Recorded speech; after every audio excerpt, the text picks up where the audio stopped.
नमस्कार, जय जोहार। का हाल है में एक बार फिर से उस विषय पर बातचीत मैं करने जा रहा हूं जो कि मसला 1 साल के करीब हो चला है।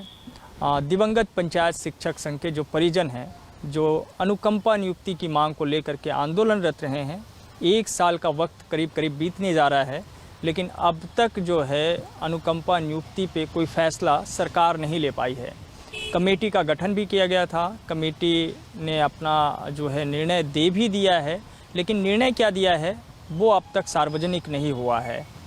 अब जो दिवंगत जो शिक्षक परिवार के परिजन हैं वो बार जो है रायपुर आने पे मजबूर हो रहे हैं। आंदोलन उन्होंने काफ़ी लंबा चलाया था, कई महीनों तक वो जो है धरना स्थल पर बैठे रहे, गर्मी में, बारिश में, और सरकार ने कुछ कोशिशें की, पहल की कि कमेटी बना करके जो है इस मसले का निराकरण किया जाए।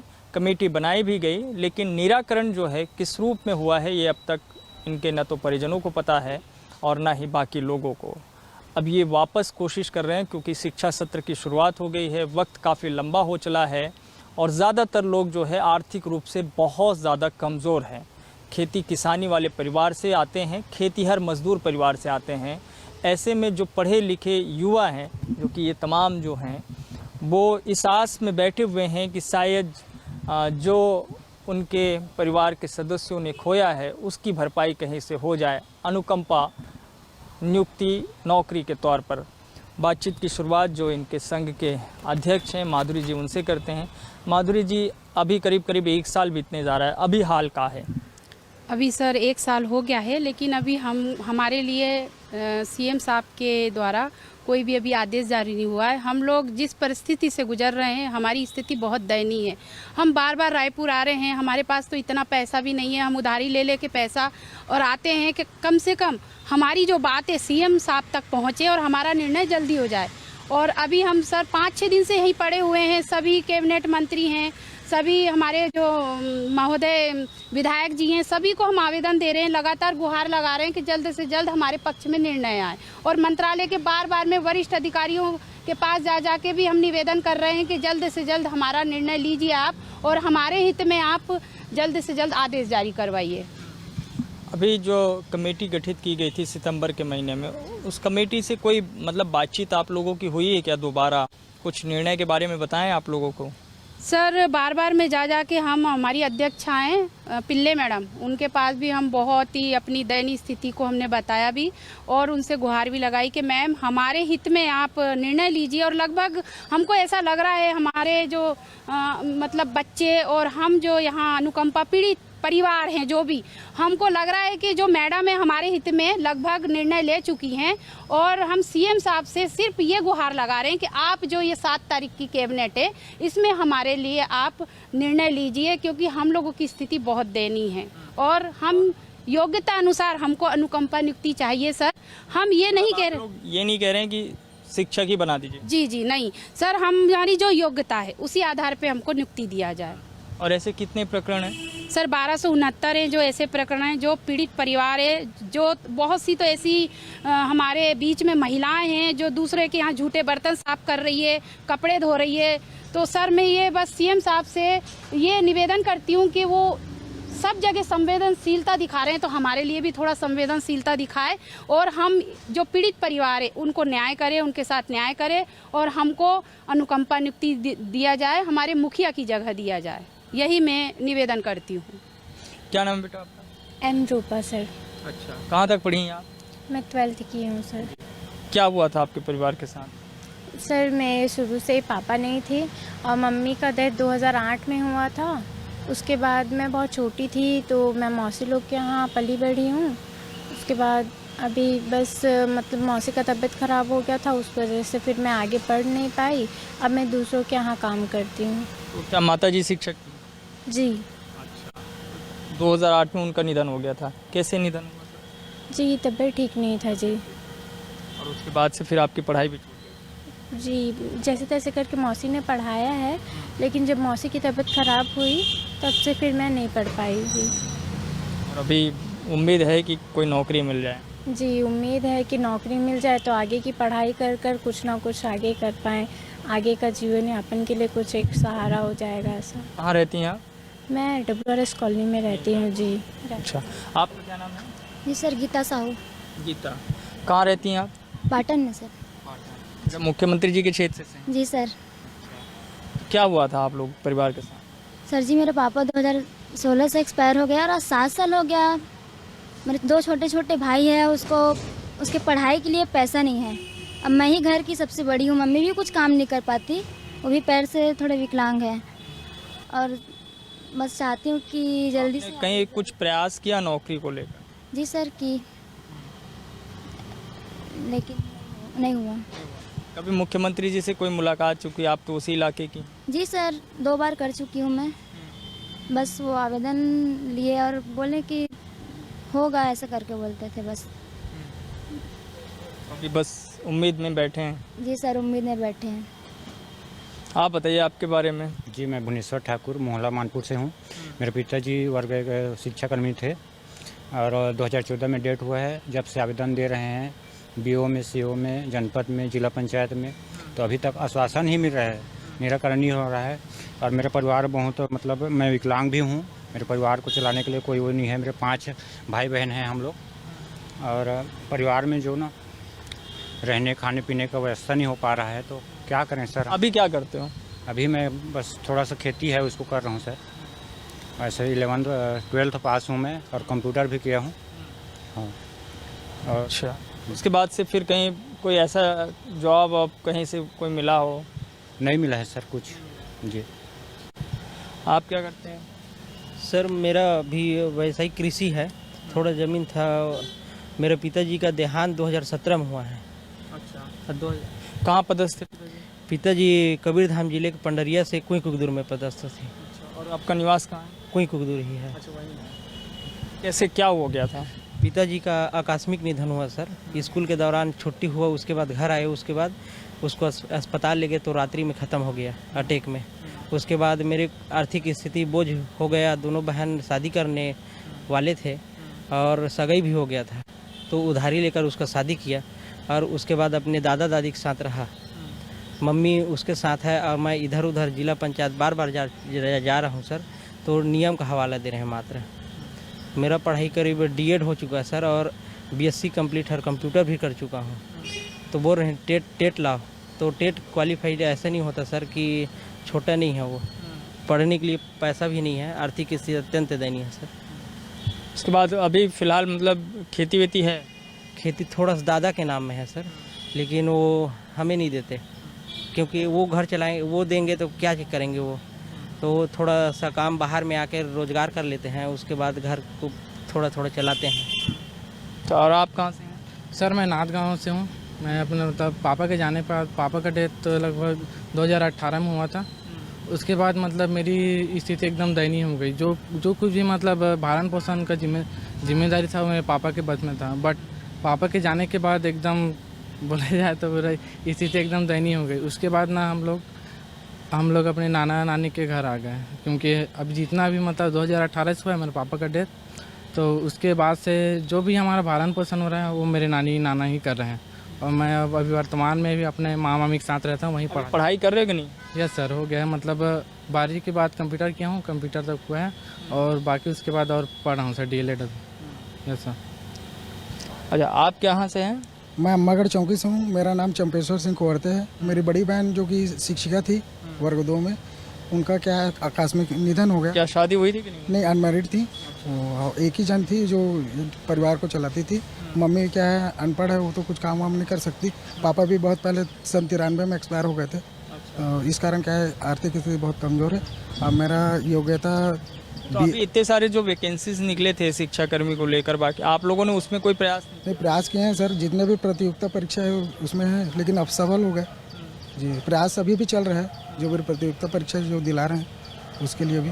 लेकिन कुछ मैं बोला कि अब इस आधार में कुछ हो जाए तो अच्छी कम से कम रोजगार मिल जाए, तो अपना परिवार भरण पोषण अच्छे से कर सकूँ। और कहाँ से? मैं बेमेतरा जिला से। क्या हुआ था आपके यहाँ? पापा का ख़त्म होने के बाद मेरी स्थिति बहुत ज़्यादा ख़राब हो गया है और रोजी मजदूरी वाला काम करता हूँ सर मैं।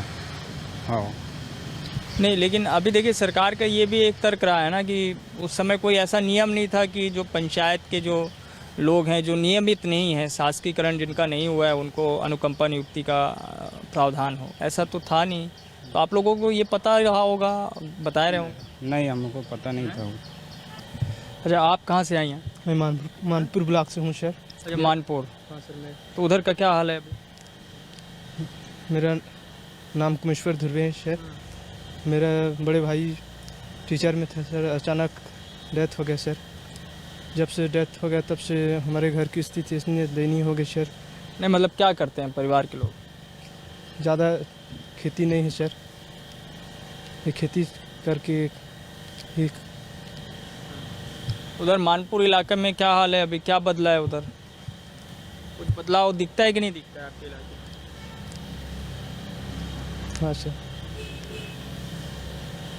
ठीक है, उधर हालत ठीक है मानपुर में, मतलब रोजगार के साधन वाधन हैं कि नहीं वहाँ? दूसरे जगह, कहाँ जाते हो तुम, क्या करते हो? दूसरे घर में जाते हैं सर काम करने के लिए। काम करने के लिए। हाँ सर। अच्छा, ये बताओ तुम कहाँ रहते हो? यहीं तुम तो पढ़ाई कर रहे हो ना, तुम धमतरी जिले से? धमतरी सिहावा नगरी से। सिहावा नगरी में क्या बदला है, क्या बदलाव देख रहे हो? बदलाव तो बहुत कुछ बदला है सर, लेकिन काम का साधन कुछ रोजगार वगैरह का? रोजगार गारंटी चलता है, उसमें चले जाते हैं। अच्छा, हाँ। ऐसे कोई बाकी रोजगार? बाकी रोजगार अब बस ऐसे मजदूर करे जाते हैं, इसी धान वगैरह कटाई इसी में चले जाते हैं फिर। और आप कहाँ बताए थे? अम्बागढ़ चौकी। अम्बागढ़ चौकी। अम्बागढ़ चौकी तो मोहला मानपुर इलाके में है ना, नया जिला बन जी जी सर। तो जिला बन गया तो फायदा होगा अब तो आप लोगों को? फ़ायदा क्या होगा सर, कुछ नहीं हो रहा है, सब बेरोजगार हो रहे हैं उधर, और कुछ नहीं। रोजगार का तो कुछ साधन ही नहीं है, ना उद्योग बना है ना कुछ नहीं बना है, बस प्रोग्रेस हो रहा है। अब तो बढ़िया स्कूल वगैरह खोलेंगे अब तो जो है। स्कूल तो खुलेंगे सर, लेकिन क्या कहते हैं अभी तो कुछ जगह ही में कुछ डिसीजन ही नहीं हुआ है कि कहाँ स्कूल बने, क्या होगा। यहाँ तो किसान लोगों को खातू नहीं मिल रहे हैं हमारे क्षेत्र में। ये सब समस्या भी है जी। माधुरी जी, ये बताइए कि ये जो बता रहे हैं कि अनुकंपा नियुक्ति, इसमें एक जो सरकार का ये पक्ष हमेशा से रहा है कि जो प्रावधान है, जो नियम हैं, वो उस समय वैसे नहीं थे कि जिससे कि आसानी से अनुकंपा नियुक्ति दे दी जाए। उसमें कुछ प्रावधान बदलने पड़ेंगे, कुछ नियम कानून जो है फिर से जोड़ने पड़ेंगे, बनाने पड़ेंगे, इसलिए मसला इतना लंबा खींचता चला गया है। देखिए सर, 2014 के पहले तो नियम ऐसा कुछ नहीं था, सभी को अनुकंपा नियुक्ति मिल ही रही थी लगभग। और 2014 में टीटी और डीएड की जो नियम बना है, उसके बाद से थोड़ा कठिन हो गया है अनुकंपा नियुक्ति मिलना। फिर मैं खुद जैसे सर, ये जैसे कोई 2006 जैसे अभी इनके पास समस्या ये है कि एक तो टेट नहीं है, ज़्यादातर लोग जो है बीएड डीएड नहीं है, तो वो भी एक समस्या है। तो सर 2014 में जो टीटी और डीएड का जो नियम बना, तो हमारी ये मांग है कि आप संशोधन कीजिए। जिस तरह से पेंशन देने का नियम नहीं था सर, शिक्षकों को जो अभी पेंशन दी गई है, शिक्षकों का जो संविलियन किया गया है वो भी नियम में नहीं था। तो उनके लिए जो नियम बना और नया नियम बन के संशोधन किया गया, तो वैसे ही हमारी भी मांग है सर। एक तो छोटी सी मांग है अनुकंपा नियुक्ति, एक संवेदनशीलता, अर्हता बोलना चाहिए जिसे। और जिस तरह से आपने, मैं सीएम साहब से गुहार लगाना चाहूँगी कि अनुकंपा नियुक्ति के लिए मतलब नए नियम बना के कैबिनेट में संशोधन कीजिए। जिस तरह से पेंशन और सिविलियन का जो नया नियम बना के संशोधन किया गया है, उसी तरह सीएम साहब से हम गुहार लगा रहे हैं। और हो सकता है सर, हो सकता है, बिल्कुल हो सकता है। सीएम साहब है, हमारे मुखिया हैं छत्तीसगढ़ के। ये प्रकरण भी तो बहुत है, 1200 से ऊपर का। तो सर 1269 सर कोई ज़्यादा नहीं है, उनको कोई भी तो इतना नियमित जो है नौकरी देना आसान आपको लगता है? देखिए बहुत सारे लोगों का नियमितीकरण नहीं हो पा रहा है जी। वो भी तो एक मसला है ना। नहीं तो सर देखो, जो जिस जैसी योग्यता है वैसी नियुक्ति हो सकती है, क्योंकि हर विभाग में अनुकंपा नियुक्ति का प्रावधान है। हमारे विभाग में भी था, बस टीटी और डीएड को लेके हम लोगों के लिए प्रॉब्लम हो रही थी। तो उसका भी निराकरण के लिए हमारे जो यशस्वी मुख्यमंत्री जी है, उन्होंने कमेटी गठित की है। और कमेटी, उन्होंने कहा है कि जो वरिष्ठ अधिकारियों के द्वारा जो कमेटी का निर्णय होगा वो सर्वमान्य रहेगा। तो हमको तो उन्हीं से उम्मीद है, हमारे मुखिया हैं वो। और जो मुखिया रहते हैं घर परिवार में, वैसे ही हमारे छत्तीसगढ़ के मुखिया हैं, हम उनके बच्चे हैं, हमारे हित में ही निर्णय लेंगे, हमको पूरी उम्मीद है। आप लोगों ने कभी चूंकि टेट और डीएड बीएड करने के बारे में नहीं सोचा? किए हैं सर, किए हैं सर, डीएड और टेट का भी एग्ज़ाम दे चुके हैं। आपने दे दिया है? जी सर। और कितने लोगों ने? मैं भी दिया हूँ सर। डीएड के बाद के करीब 5 बार हो गया। टेट का एग्ज़ाम देते, लेकिन नंबर कम आ जाता है। नंबर कम आ जाता है। हाँ। अभी इन लोगों के लिए क्या है जो कि नहीं है, उनको क्या शिक्षक बनाया जा सकता है? सर जो 2008 है ना, ऐसे बोलना चाहिए कि जिनका 8 साल, हमारे मुखिया का जैसे 8 साल पूरा हो गया है, तो हमको तकनीकी संविलियन मानती हुई अनुकंपा नियुक्ति दी जा सकती है। और जिनका 8 साल पूरा नहीं हुआ है उनको पंचायत में भी दिया जा सकता है। रास्ते कई हैं सर, मुख्यमंत्री जी के हाथ में, मैं बार बार बोल रही हूँ कि हमारे मुखिया के हाथ में सब कुछ है। आप लोग कह रहे हैं कि मतलब नौकरी कहीं भी दे दीजिए, कहीं भी दे दीजिए, पेट पालने के लिए हमको रोजगार होना, हमारे बच्चे का भविष्य बनेगा। हमारा तो खैर सर, हमारे लिए हम ये चाहते हैं कि हमारे साथ सरकार खड़ी हो जाए, दुख तो हमारा थोड़ा कम हो जाएगा। हैं हमारे अभी मंत्रियों से जब मिले तो क्या कहा? सर सबने सर सकारात्मक ही जवाब दिया है। बिल्कुल सीएम साहब से बात करेंगे, आपका मुद्दा रखेंगे, ये तो हमको आश्वासन मिला है। और हम ये चाह रहे हैं कि ये जो 7 तारीख की कैबिनेट है इसमें हमारा निराकरण हो जाए। इसमें नहीं आया तो फिर उसके बाद सर सोचेंगे, फिर आंदोलन। अब तो सर अभी नहीं बोल सकती हूँ, लेकिन उसके बाद सोचेंगे। मुझे ये लगता है कि सीएम सर हमारे हित में निर्णय लेके, अगर अभी निर्णय नहीं आया है तो सर करेंगे हमारा निराकरण, उसके बाद में सोचेंगे सर। अभी क्या सोचे हो तुम लोग, अगर ये नौकरी नहीं मिली तो फिर क्या करोगे? कुछ सोचा है? हाँ सर, तैयारी करेंगे सर, और तैयारी करेंगे सर। क्या सोचा है तुमने, यही अनुकंपा की नौकरी करनी है या फिर वो बीएससी के बाद कुछ सोचा था तुमने? पहले था सर, लेकिन अभी इतना पैसा नहीं है कि हर जॉब में पैसे मांगते हैं अब तो, लेकिन पढ़ने के लिए उतना साधन नहीं है हमारे पास, तो कैसे करेंगे सर हम लोग भी? नौकरी की सुरक्षा चाहिए। तो नौकरी सुरक्षा चाहिए सर। हमारे माँ भी उतना कमाते वगैरह नहीं है, तो हमको तो रायपुर जाने के लिए खर्च उतना मतलब परिवार वालों को लेना पड़ता है। कोई भी जॉब करने के लिए तैयार हो? जी सर, कोई भी जवाब दे दे। कोई भी दे दे, सरकारी कोई भी दे दे? जी सर, किसी भी विभाग? कोई भी विभाग चलेगा सर। हाँ? जी, वो नहीं चाहिए जिसमें जो है घर वाले थे, पिताजी, बहन, माता जी? नहीं सर। कोई भी में चल जाएगा सर, प्यून हो चाहे बाबू हो चाहे कुछ भी हो, योग्यता अनुसार हमको दे दीजिए। जी। और अभी फिलहाल अगर आप लोगों के पक्ष में जल्दी निर्णय नहीं आया तो क्या सोचा है? अब आगे की निर्णय अब अध्यक्ष मैडम लेंगे सर, पूरे अब जिला अध्यक्ष बैठेंगे उसके सामने। अब अभी तो नहीं बता सकते, अब 7 जुलाई को बैठक है, उसमें प्रस्ताव रखे कि आदेश जारी गरीब के ऊपर दया हो जाए, और यदि नहीं होगा तो आगे की रणनीति बनाया जाएगा। जी। कोई और अभी बैठक हुई थी क्या आप लोगों की, संघ वालों की? सर हाँ, 27 तारीख को बैठक हुई थी। वही सब बातें हो रही थी कि देख लेते हैं करके, और मुझे तो सर विश्वास है कि मुख्यमंत्री जी निर्णय लेंगे। बस एक भरोसा वही पे भरोसा है, भूपेश है तो भरोसा है। भूपेश है तो भरोसा भूपेश, बिल्कुल सर, भूपेश है तो भरोसा है, क्योंकि इसी भरोसे पे टिके हुए हैं अभी तक। और अभी आप देख रहे हैं कि जसपुर में भी नई नियुक्तियों का आदेश जारी हुआ है, तो हम यही कहेंगे कि अनुकंपा नियुक्ति है तो छोटा सा संवेदनशीलता दिखाते हुए नियुक्ति ये कैबिनेट में हमारे लिए प्रस्ताव पारित कर सकते हैं। तो कुल मिलाकर जो है फिलहाल इस उम्मीद और इस आस के साथ जो दिवंगत शिक्षक परिवार के जो लोग हैं, वो जो सदस्य हैं, वो इसी उम्मीद और आस में बैठे हैं कि शायद मुख्यमंत्री भूपेश बघेल जो है जल्द से जल्द उनके पक्ष में कोई सकारात्मक फैसला सुनाए। कमेटी का निर्णय हो गया है ऐसा इनका दावा है, लेकिन कमेटी ने क्या निर्णय लिया है इसके बारे में तो न तो इन्हें जानकारी है, न ही और कहीं से कोई खबर है। तो फिलहाल उम्मीद कायम है और इसी उम्मीद के सहारे इन लोग इंतज़ार कर रहे हैं कि जल्द से जल्द शायद इन्हें अनुकंपा की नियुक्ति मिल जाए, और नियुक्ति नहीं मिली तो फिर से वापस शायद वो सड़क पर होंगे, धरना आंदोलन करते हुए नजर आएंगे। का हाल है में आज के लिए इतना ही। बाकी खबरों के लिए आप देखते रहिए News 24 मध्य प्रदेश छत्तीसगढ़। धन्यवाद।